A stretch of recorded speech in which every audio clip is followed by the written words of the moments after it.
one thing that moves forward.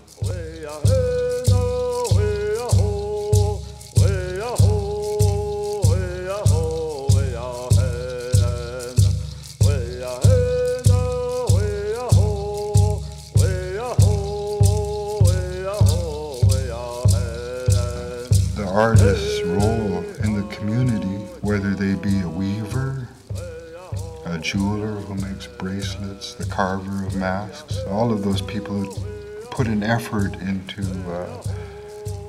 restoring our culture and our traditions.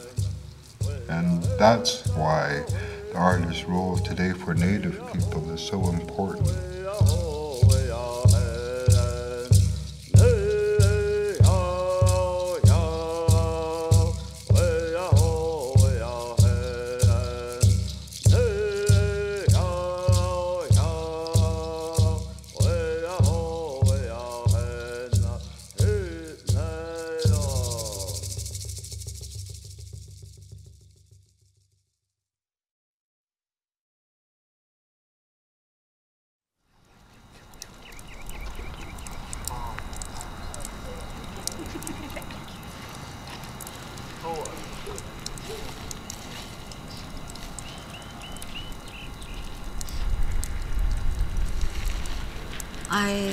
I visualize a lot, and I imagine a lot, and I dream a lot, and some of these designs just come to me in dreams. I wake up in the middle of the night, draw it out, and I start putting it in a sketch pad. In a way, I kind of wonder if, as I'm working, if this is what a lot of the early smiths felt like. You know, what can I do with this chisel, and how can I apply it to this piece of metal, and making stamps and things like that.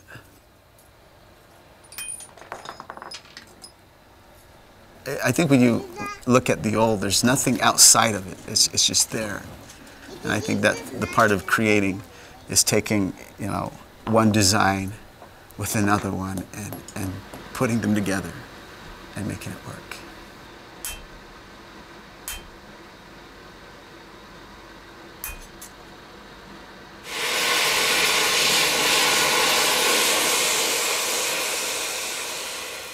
San Domingo has been known for their Hishi type work and some pottery.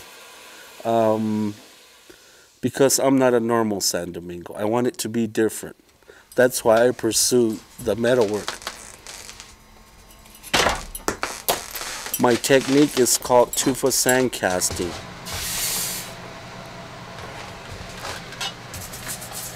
By shining up certain parts, you have to file it down and remove all the scales. I'm kind of lazy.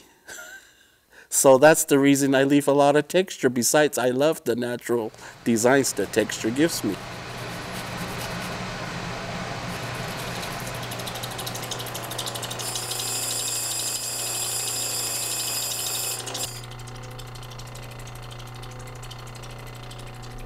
I use stones from all over the world now. It's not traditional, but I can say that being a Zuni has a lot of influence on my work. My form of thinking, of creating is far different from anybody else, and I am Zuni, and I'm proud to be one.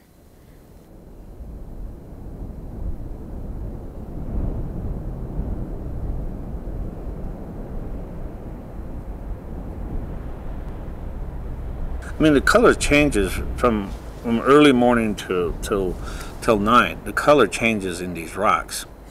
And I think that's what really fascinated me, is that when I was coming upcoming jewelers into the jewelry business, it was a challenge. It was a challenge for me to go and say, I'm going to try to master what God mastered.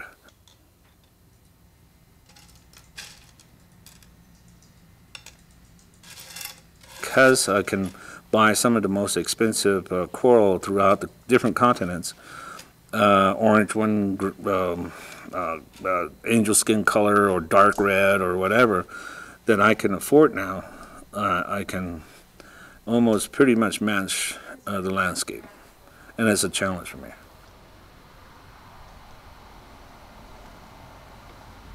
Well, I basically stick, to the traditional Hopi overlay.